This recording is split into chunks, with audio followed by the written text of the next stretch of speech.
Bonjour à tous, je suis une fois de plus très heureuse de vous retrouver pour ce nouvel épisode de Graines d'Afrique. Aujourd'hui, tour d'horizon au Cameroun pour du football féminin et dans un second temps, du basket en Guinée. Est-il facile au Cameroun pour des jeunes filles de jouer au football? C'est la question que notre correspondant Daniel Adey a posée aux jeunes footballeuses du Sporting AC. Entre discrimination et préjugés, ces dernières travaillent dur pour réaliser leur rêve, qui est celui d'être professionnelles. Au Sporting AC de Yaoundé, les séances d'entraînement débutent toujours par des mots d'encouragement. Cette année, nous repartons. Maintenant, il n'y a plus d'obstacles. Ouais, il peut déjà vous l'annoncer, quel que soit le cas sportif. Des mots d'encouragement qui visent à galvaniser ces jeunes footballeuses qui rêvent toutes d'embrasser une carrière professionnelle. Parmi elles, la jeune Elan Beaumont, étudiante en biochimie à l'université de Yaoundé 2. Malgré son niveau d'études, elle ne joue que pour le football. J'ai toujours aimé ça depuis que je suis toute petite. Mais maman, les parents m'ont toujours dit non, école d'abord, parce qu'il ne faut pas être une footballeuse sans avoir une cervelle. Parce que le football, ce n'est pas seulement ballon-pied, ça se passe aussi dans la tête. Donc ma mère m'a d'abord dit école. Donc quand j'ai eu mon bac, ma mère m'a permis de jouer au ballon. Comme Elan Beaumont, elles sont de plus en plus nombreuses ces jeunes Camerounaises à pratiquer ce sport, autrefois réservé aux hommes. Aujourd'hui, avec le nombre sans cesse croissant des centres de formation, elles peuvent désormais apprendre à jouer au football tout en améliorant leur niveau. Moi particulièrement, je ne savais pas jongler. J'étais trop un genre là et j'étais un peu trop fille. Maintenant, je sais un peu me battre de moi-même, jongler. J'apprends chaque jour. Je ne peux pas dire que je suis la bonne, mais j'apprends chaque jour. J'ai beaucoup appris depuis que je suis ici. Ça fait un an que je suis ici. J'ai beaucoup appris au niveau des passes. À mon ancien club, on jouait particulièrement. Mais ici, on prend plus, on s'accentue au jeu. Puis, il y a des ateliers qu'on spécifie plus. Vous savez, les filles sont beaucoup plus tiraillées que les garçons. Ça fait que même le simple fait qu'elles sont au stade, elles ont beaucoup plus de préoccupations que les garçons. Bon, au niveau du travail, en fait, il n'y a pas... C'est maintenant que nous commençons à essayer d'amener les filles dans le football très jeune, comme chez moi ici, je les prends. Si vous étiez là samedi, j'en ai qui ont jusqu'à 4 ans, 5 ans. Je les prends très jeunes, mais certaines arrivent vraiment à 20 ans, n'ont jamais eu une véritable expérience de football, donc vous devez tout apprendre. Et là, c'est pas facile. Au Sporting AC de Yaoundé, une formation de qualité est donnée aux pensionnaires, laquelle permet de travailler sur les aspects technico-tactiques. Bon, ce que nous allons faire là, c'est un peu une mise en place tactique. On va travailler la zone offensive pour essayer de voir comment les enfants s'adaptent devant les goals et devant une opposition. Donc, on va faire un jeu à opposition. Des notions très importantes pour ces dernières qui favorisent l'amélioration de leur niveau. Bon, ça a été facile parce que le coach, c'est un homme, il prend n'importe qui. Il est prêt à prendre même le bébé pour qu'elle soit grande. C'est pour cela que ça a été très facile avec le coach. Avec le coach, il nous encourage à nous demander des conseils. Parce que lui aussi, il connaît des difficultés à nous encadrer parce que ce n'est pas facile d'être avec les filles. Mais avec lui, on a appris, parce que particulièrement, moi, quand je venais, on m'a dit qu'il a une mauvaise bouche avec les filles. Et bon, moi, je me suis habituée avec. Je n'ai pas vraiment compris pourquoi on disait la mauvaise bouche, parce qu'il disait toujours la vérité. Et moi, j'ai pris ça dans le sens que c'est un papa qui conseille ses enfants. Il veut que ses enfants aillent de l'avant. Taper dans le ballon pour ces jeunes filles n'est que du pur plaisir. Mais elles doivent vite être rattrapées par la réalité qui est celle des préjugés. Ce n'était pas facile, c'était vraiment pas facile. Surtout l'entourage, vous savez. Quand on voit une fille qui joue au ballon, on dit oh elle est lesbienne, elle est ceci. Il a fallu que je combatte cela, me maintenir. Donc c'est pas facile pour une fille. C'est pour ça que je dis que le football n'est pas facile pour une fille. D'abord tu dois supporter la famille, tu dois supporter ton entourage. Pour d'autres qui ont des petits copains là, c'est encore trop dur parce qu'il va se plaindre que certaines choses. Donc l'entourage n'encourage pas. On le dit parce que on dit que c'est pas fait pour les femmes et on dit que les filles deviennent lesbiennes. Oui. Et on n'encourage pas. C'est vrai qu'il y a aussi quelques petits soucis après, mais avec ça, on se vient avec. On fait avec. En plus de cela, ils doivent également faire face à l'opposition des parents. C'est toujours un peu difficile, vous savez, je suis une fille appelée d'être une femme, une mère. Donc pour mes parents, je prends trop de temps pour le ballon et ils pensent que je vais arrêter les études, mais c'est pas ça. Particulièrement moi à la maison, ma maman ne m'encourage vraiment pas. Il y a des moments où elle dit ne va pas au football parce que je ne veux pas que tu joues. Je ne veux même plus te voir aller jouer. Mais par derrière, je vivais. Je vivais pourquoi? Parce que j'ai une envie de jouer. Ce qui me pousse toujours à y aller. Parce que dans l'ambiance aussi, il y a l'ambiance dans l'équipe nous encourage aussi à venir à chaque fois. Et le coach aussi nous encourage à y être. Oui, je suis obligé vraiment chez moi de le faire, de passer. Donc presque tous les enfants qui jouent chez moi, je passe chez le parent. Je prends la responsabilité, l'engagement parce que le parent, dès qu'il y a un petit truc, c'est le coach. C'est parfois même la partie d'éducation qu'on a ratée à la maison, on met ça sur le dos de ceux qui sont à l'extérieur. Donc je prends cet engagement. Vous voyez, quand j'ai terminé l'entraînement ici, généralement, je me rassure que tout le monde est parti. Tout le monde est sorti du stade. Parfois, même à 100 mètres du stade, je fais la police. Je me rassure. Donc c'est pas facile. Je prends ces engagements et puis j'essaie de les tenir. Des oppositions qui n'entament malheureusement pas leur détermination à réaliser leurs rêves. À l'issue de leur formation, ces différentes pensionnaires du Sporting AC devront pour certaines rejoindre les différents clubs professionnels de football féminin du Cameroun ou tout simplement jouer en deuxième division avec leur club formateur. En Guinée, c'est l'une des rares académies du basket qui ravitaille aujourd'hui le pays. La majeure partie des équipes des catégories inférieures de la Guinée sont issues de ce club. Son nom, le Centre fédéral de Guinée. Créé en 2012, à l'image du Centre fédéral de basket de France, l'académie se veut être un institut de formation. Aujourd'hui, il regroupe en son sein 3 catégories qui font la fierté du pays.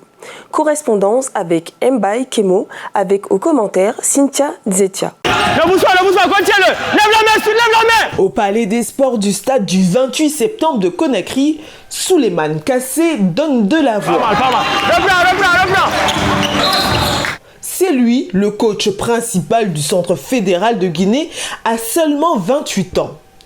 Un centre fondé il y a une décennie. Son fondateur, l'ancien Kabassane Keïta, est un ancien basketteur et l'actuel directeur national des sports du pays.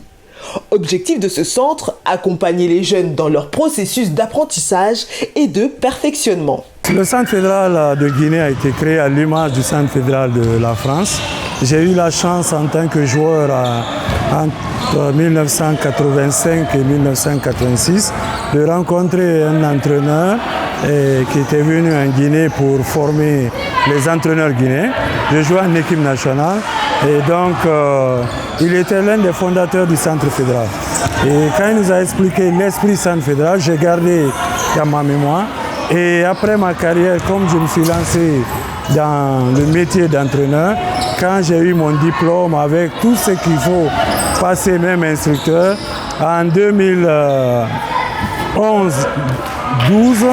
j'ai eu la chance d'être un peu libéré de mon travail administratif au niveau du département. Et donc, je me suis consacré à la création du Centre fédéral. Et j'ai fait à l'image, comme je vous ai dit, du Centre fédéral français. De nos jours, le centre est devenu un véritable grenier du pays. Les enfants qui sont recrutés à l'âge de 14 à 15 ans sont formés ici gratuitement avant de les libérer pour d'autres clubs. Le véritable fait d'armes est à mettre à l'actif de la 3e génération où certains jouent dans l'élite du basket guinéen. La plupart des basketteurs des catégories inférieures du Sidi national sont issus de cette académie qui ambitionne de former des champions de demain. Vous savez, le Centre fédéral français se trouve à l'INSEP et à l'INSEP, le nom réel de l'INSEP, c'est la terre des champions. Et je veux que le Centre fédéral de basketball de Guinée soit la maison des champions de demain. Donc c'est une fierté pour moi. Et aujourd'hui, la référence aujourd'hui en matière de basketball, formation des jeunes, c'est le Centre fédéral de basketball de Guinée. Et les autres fédérations sont en train de vraiment chercher à imiter le basketball dans ce sens. C'est une fierté pour moi et je ne vais jamais abandonner cet enfant-là que je suis en train de pousser vers le sommet. Formé il y a quelques années entraîneur de basket, le jeune Souleymane Kassé est à la charge de piloter ce projet et les objectifs fixés pour la formation. Et aujourd'hui, on est à la 3e génération. Le principe, c'est quoi? C'est-à-dire on prend les jeunes, les meilleurs jeunes des différents centres de Conakry particulièrement, parce que le basket se joue beaucoup plus à Conakry, mais on prend aussi des jeunes de l'intérieur. Donc le but, c'est de prendre les meilleurs jeunes. Donc le centre fédéral est un centre qui forme des élites pour le basketball guinéen, une pépinière pour le basketball guinéen, parce que pendant toutes les sélections, les différentes sélections minimes, cadettes, juniors, on retrouve au moins plus de 7 joueurs du centre fédéral, qui sont passés par le centre fédéral. Et le président, il a jugé nécessaire de maintenir ce cap. Et aujourd'hui, comme vous le voyez, on vient de jouer la finale de la Coupe nationale. Nous qui venons juste de monter avec des jeunes de moins de 16 ans, qui venons juste de monter en première division, on a joué la finale de la Coupe nationale contre l'équipe championne de Guinée, l'équipe qui va représenter le pays aux compétitions africaines. En 2018, c'est cette équipe du Centre fédéral qui a remporté la première édition du TIBA, tournoi international de basketball d'Abidjan, et tout récemment classé 4e lors de la Coupe d'Afrique de basketball U16 à Praia au Cap-Vert, un centre fédéral qui permet de détecter les futurs espoirs du basketball guinéen. Et maintenant, nous ne visons pas juste le plan national, nous visons plus loin, le plan international. On veut que nos jeunes soient représentés un peu partout dans le monde. C'est vrai, en Guinée, je ne dirais pas qu'on a fini de faire nos preuves, mais on est en train de faire nos preuves. Aujourd'hui, je vous avoue qu'à n'importe quel jeune basketteur, vous allez demander à Conakry, il va toujours vous dire qu'il veut jouer au centre fédéral. Pourquoi? Ce n'est pas parce qu'on a de l'argent ou parce qu'on est bien habillé ou parce qu'on a... C'est juste le travail, le sérieux. Et comme leitmotiv de notre équipe, c'est école, basket. Donc je pense que ça, c'est quelque chose qui pousse les jeunes à vouloir intégrer le centre fédéral. Parce que le centre fédéral, on ne le forme pas que des sportifs, on forme plutôt le citoyen de demain. Véritable centre d'excellence, l'académie compte en son sein 32 garçons répartis entre les équipes A et B. Des jeunes qui rêvent grand, jouer un jour pour la NBA et l'ambition qui les anime tous. Moi, le centre fédéral, c'est le meilleur centre d'abord du pays. Donc en venant ici, pour moi, c'était pour me perfectionner, avoir une longue carrière, devenir une star de la NBA. Ici, on a beaucoup d'opportunités. On n'a pas qu'un seul coach. Presque tous les coachs de la Guinée nous coachent ici. Donc en venant au centre fédéral, j'ai plus d'ambition, j'ai plus d'opportunités de devenir un professionnel et en plus de rêver encore, de devenir un joueur de la NBA. Le basketball est une passion. Tout joueur qui joue au basket rêve de finir à NBA, devenir pro. Même si ce n'est pas NBA, mais rêve de finir pro quand même. Essaie de vivre du basket. Et ça, c'est la passion qu'on a pour le basket. Et moi, mon rêve, c'est de finir pro et viser la NBA. Ça, c'est mon plus grand rêve. L'équipe féminine comprend 16 membres, des filles qui rêvent également grand avec le centre fédéral. L'ambition qui me met pour jouer au basket, de un, mon père il était un basketteur, ma mère aussi la même chose. Parce qu'eux ils n'ont pas eu la chance, mais là, moi je vais avoir la chance pour jouer au basket. Grâce à Baba et tous les coachs qui me suivent, je pense que j'ai une chance de réussir dans le basket. Je vais jouer pour la NBA. Et c'est mon rêve, de jouer pour la NBA. Le basket est déjà ma passion, alors je rêve de devenir une grande basketteuse, jouer au haut niveau NBA. Alors, mes ambitions sont immenses parce que nos entraînements ici sont riches, sont dignes de nous. Et je le pense vraiment. Je sais que je vais y arriver. Je vais vraiment aboutir à mes rêves. J'irai jusqu'au bout, par la grâce de Dieu. Sous l'égide de la Direction technique nationale de Guinée, l'académie est devenue il y a quelques années l'une des pépinières de talent du pays et la Fédération guinéenne de basket se réjouit du travail abattu par le centre. Le centre fédéral aujourd'hui, c'est l'image de l'Afrique. Donc nous tirons les meilleurs, on les envoie vers le perfectionnement, vers M. Kabassan Keita, très dévoué. Aujourd'hui nous sommes dépassés à travers l'Afrique. Et je vous dis, on a bâti les grandes nations d'Afrique du basketball, telles que l'Angola, le Rwanda, la Côte d'Ivoire et même le Mali nous a pris difficilement quelque chose de 6 points et l'Égypte, championne d'Afrique, nous a pris 4 points. Malgré l'équipe n'était pas si prête. Aujourd'hui, nous sommes en train d'aller jusqu'à 202 ou 300 fédéraux, puisque le seul centre fédéral nous a donné vraiment l'engouement d'aller encore de plus, de créer d'autres centres. Puisqu'il y a plein de jeunes aujourd'hui qui montent en basket. On a aujourd'hui plus de combien licenciés en basketball, D1 comme D2. Comme les jeunes, on a aujourd'hui plus de 500 jeunes qui pratiquent le basket, non licenciés.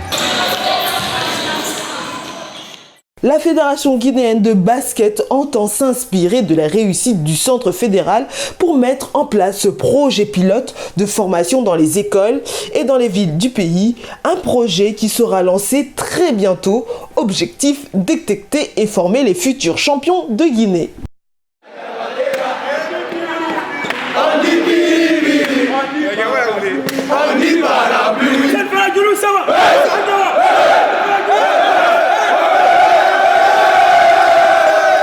Graines d'Afrique, c'est maintenant terminé. On se retrouve dès la semaine prochaine pour de nouveaux sujets. Vous pouvez également nous retrouver sur les réseaux sociaux, sur notre site internet ou sur l'application Stade Afrique. À bientôt!